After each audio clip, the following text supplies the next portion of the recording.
want more now. We need a bill for the cash payments. We need a bill for the checks.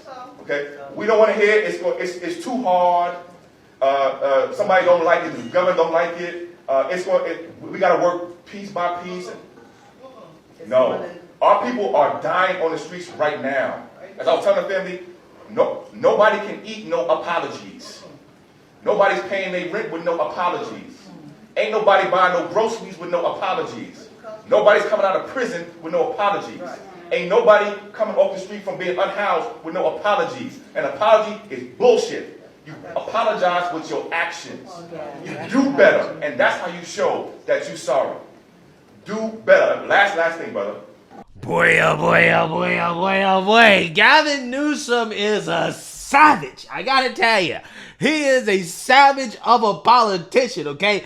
I may not like the guy in his politics, okay? I don't like the fact that he's super far left, but I got to respect the guy when it comes to his ability to play these black activists and these fools that really believe that Democrats are going to give them reparations, okay? There's so many reasons why I love this story, because people like me get criticism for being honest with black people, telling the truth, which is that you're not getting reparations, okay? Democrats are not giving you reparations. Gavin Newsom, who is a far-left Democrat in California, the most far-left of Democrats, are not giving you reparations. Kamala Harris is not giving you reparations. Nobody is going to give you reparations, okay? Reparations is simply used as a political tool to keep black people voting for Democrats, thinking, hoping, wishing, praying that they're going to get this lottery ticket, and it's not going to happen, okay? But there's some people out there who believe that, hey, if you vote for Democrat,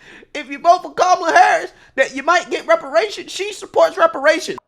Hopefully we can end all this stupid nonsense of attacking Kamala Harris and working to see how we can get more out of her. Working to see, hey, we need something a little more finite. She's the only one currently who is for reparation, in the sense that we need to have a bill in order to get a commission. All these Negroes constantly saying, well, we don't need a bill, okay? We need money. We want cash right now. I'm demanding it. That's not how reparations work. That's not how it worked for the Japanese. But many of these people don't know a basic understanding of civics, and they sure as heck don't know anything about politics. They just talking out of the hot air, right? They think that the more you scream to the sky, that somehow God is magically going to give you reparations.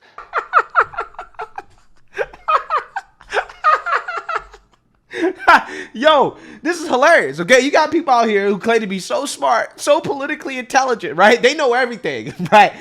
Falling for the same okie doke, the same exact okie doke that Gavin Newsom played on California and the black activists out there. Kamala Harris is doing the same thing, right? She's doing the exact same thing, and here they go falling for the okie doke. Oh, Kamala Harris might give us reparations. Kamala Harris does not support reparations, okay? She might say she does, but she's never going to do it. She's not going to get it done, right? It's never going to happen, right? It's not going to, okay? And one of the main reasons why is because these Democrats know that it will be the end of their party the day that they give out a dime towards black people for reparations, okay? It is the most politically divisive policy that you could think of, and it will bankrupt this country or any state that attempts to do it, right? So that's why it's not happening. The best hope that these people have is just some small town tries to give out reparations, right? But that's it, right? Other than that, you're not getting it. It's not happening. But hey, I just have to continue to show examples of how Democrats play this game with black people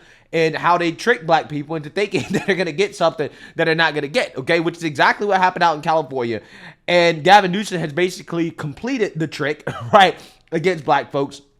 Because just to remind you guys of the story, there was actual reparations on the table, right? There was a bill that was advanced by the Black Caucus to set up a fund for reparations and an agency to oversee how those reparations are given out, right? How those reparations are going to be distributed. At the last minute, the Black Caucus decided to fold on holding a vote on this package because the word on the street is that Gavin Newsom was going to veto this bill, right? And that caused the black activists to get super upset, right? And they protested against the Black Caucus members who were holding up this bill because they were afraid that Gavin Newsom was going to veto it, aka Gavin Newsom told them, don't hold a vote on this bill. If you hold a vote on this bill, I'm going to veto it. So they never voted on the bill, even though they spent years and years and years telling black people that, hey, we're going to get you your reparations. We're working on this, just for them to fold at the last minute. The last minute, okay? So again, the black activists were super upset. They were protesting.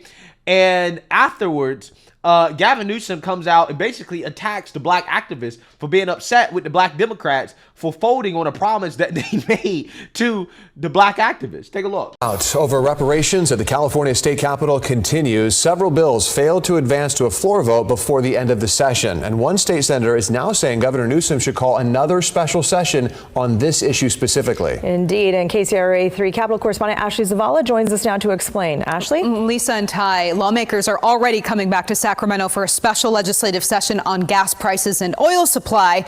So State Senator Stephen Bradford says while they're at it, they should also spend time on the reparations proposals that were blocked last month. Why not have a special session on reparations? I mean, I think that's worthy of discussion and moving this legislation forward this year. State Senator Stephen Bradford floating the idea of a special legislative session on reparations. This following the fallout over his two bills that would have created a state agency to oversee reparations efforts and a state reparations fund. The community's upset, and rightfully so, but not only the communities of California, but all across the nation. They were counting on California to get this right. On the final night of the legislative session, the California Legislative Black Caucus decided to block Bradford's bills from a final vote at the state capitol, claiming they did not have the votes. The move infuriated reparations supporters who said the caucus was afraid of the governor's veto.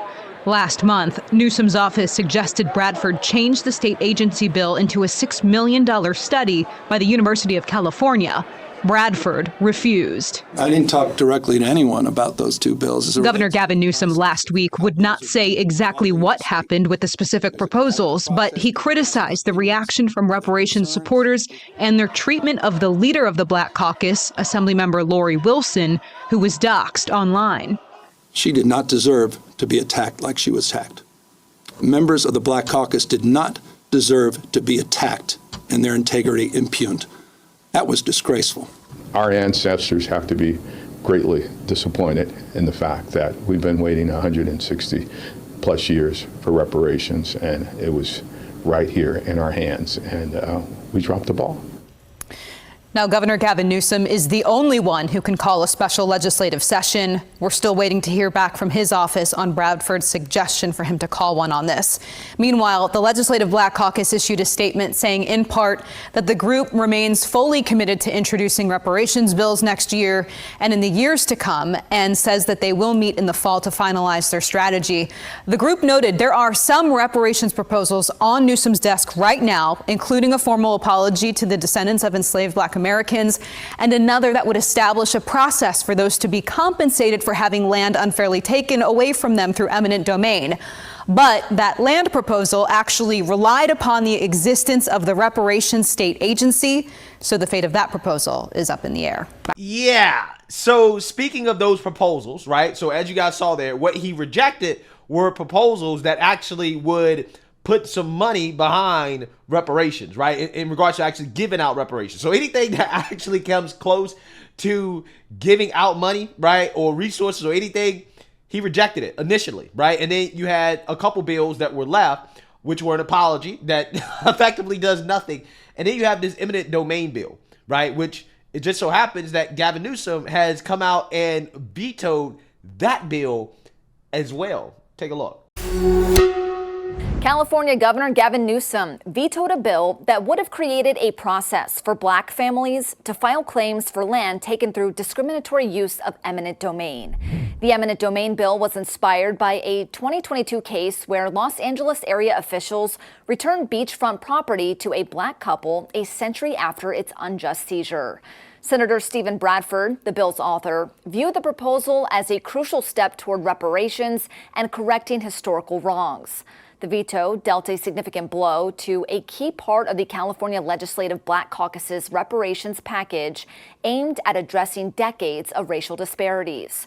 The Department of Finance opposed the bill, citing potential annual costs ranging from hundreds of thousands to millions of dollars. The Newsom administration proposed allocating $6 million to California State University to fund a study on a reparations task force, signaling a potential shift from direct action to further research. It's through. They didn't bring that to the floor because they were fear of veto.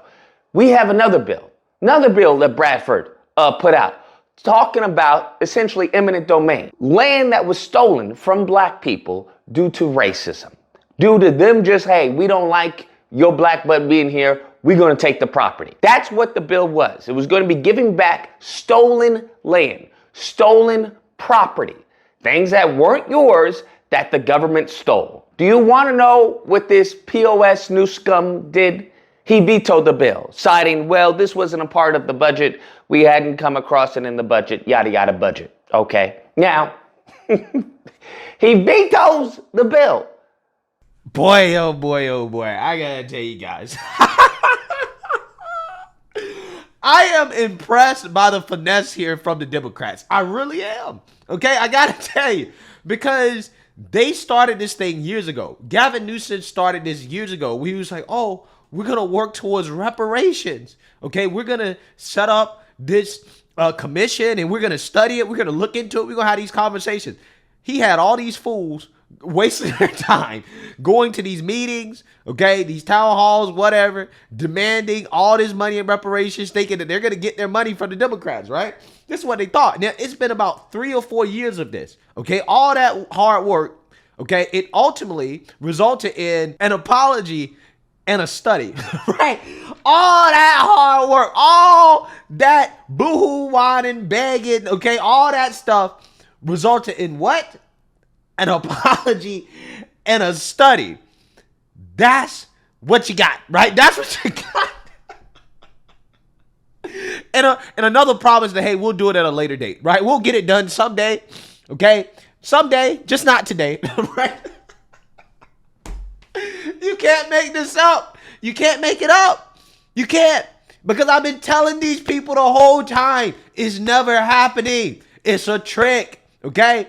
That's what it is. They're just trying to keep you voting for them, promising to do things that they're not going to do. Gavin Newsom rejecting this eminent domain bill is basically confirmation that he was never on board with this, okay, at all. He was never on board with doing anything close to reparations, right? Even though he set up this commission, he started all this, it was literally just to get your vote. It was literally to make black people think that he was going to give them reparations, but he never planned on actually doing it, right? They never planned on actually getting it done, okay?